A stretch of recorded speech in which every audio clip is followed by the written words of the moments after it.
Ano po ba mas madali sa atin? Makinig or gumawa? Meron bang isang bagay na alam mong tama na dapat mong gawin, pero hindi mo magawa-gawa?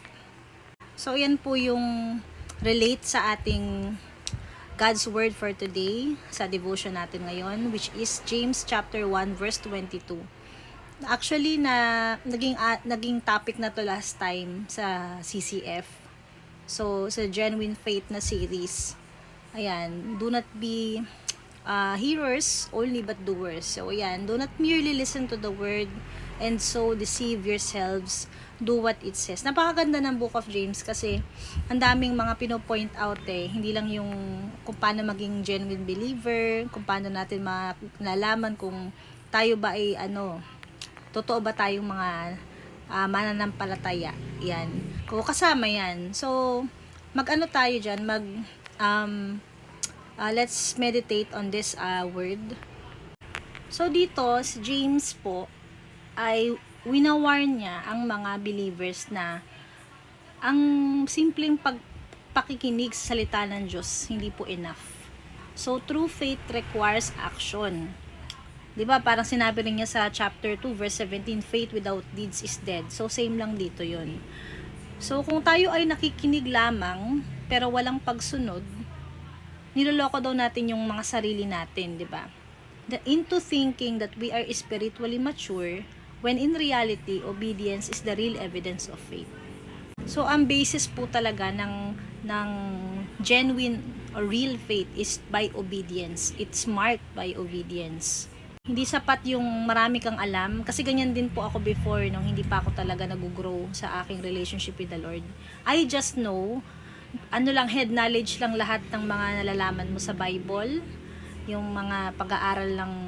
Actually, hindi talaga natin pwedeng i-judge ang isang tao pero dati, since na-experience ko yan, ganun ako dati, na parang head knowledge lang lahat. Tapos, hindi naman actually, pero may mga times kasi talaga, na kung ano yung, kaya siguro tayo ganun, para bang, mahirap naman po kasi maging isang Christian Before talaga, it will take a lot of courage and sacrifice being a Christian kasi hindi naman pwedeng selective ka sa kung ano lang yung susundin mo sa pinapagawa ni Lord sa salita niya. May mga mahirap sundin doon talaga na medyo ironic for us or inconvenient sa atin. Minsan, Lord, pwede bang sumunod ako sa kanalang? Gusto ko munang gawin to.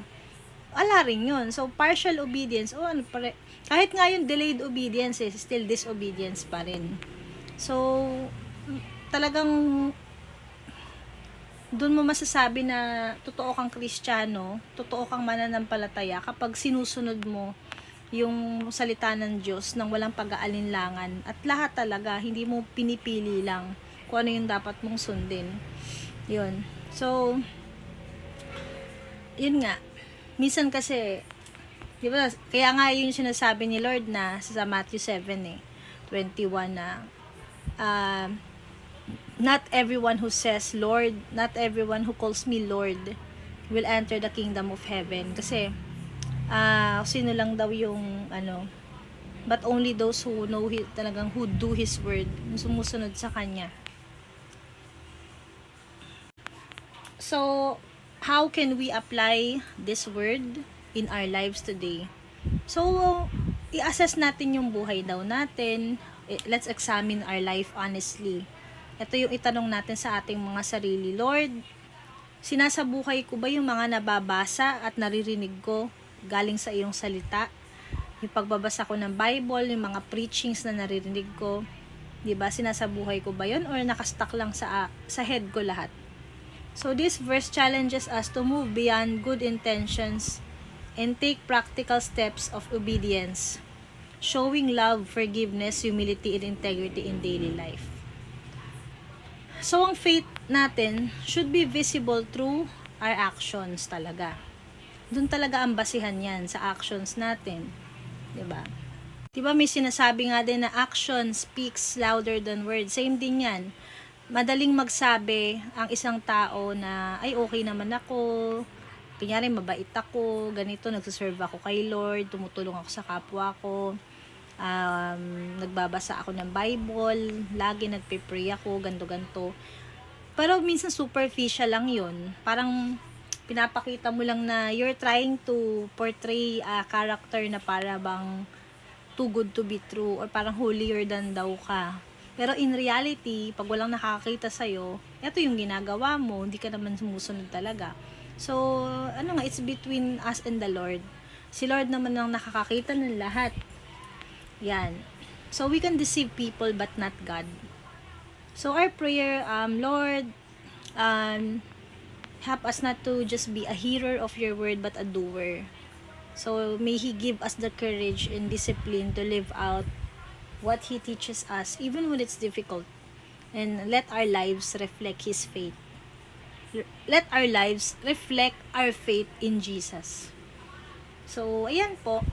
Ayan, another very blessing, blessed message ngayon sa atin ng Lord na kailangan nating i-apply. And ayan, salamat sa strength ni Lord kasi ngayon sa totoo lang po I am not feeling well. Pero thank God medyo okay na po kasi nung isang araw nag-chill ako, nilalagnat ako at ang sama ng pakiramdam ko. Pero ayun, kahit po may nararamdaman ngayon, yung ubo ko medyo naglo-loosen up na. Pero need pa rin mag-rest. Syempre baka po mabinat, 'di ba? Lalo na ang trangkaso kailangan niyan rest talaga. Still syempre God's word is my strength talaga. Kailangan ko pa rin talagang hindi ko dapat i-neglect yung spiritual discipline. Ayan, so thank you po and God bless everyone. Have a nice day. Ingat po ang lahat. Uso po ang sakit ngayon. Pagaling po ang lahat ng may sakit. God bless.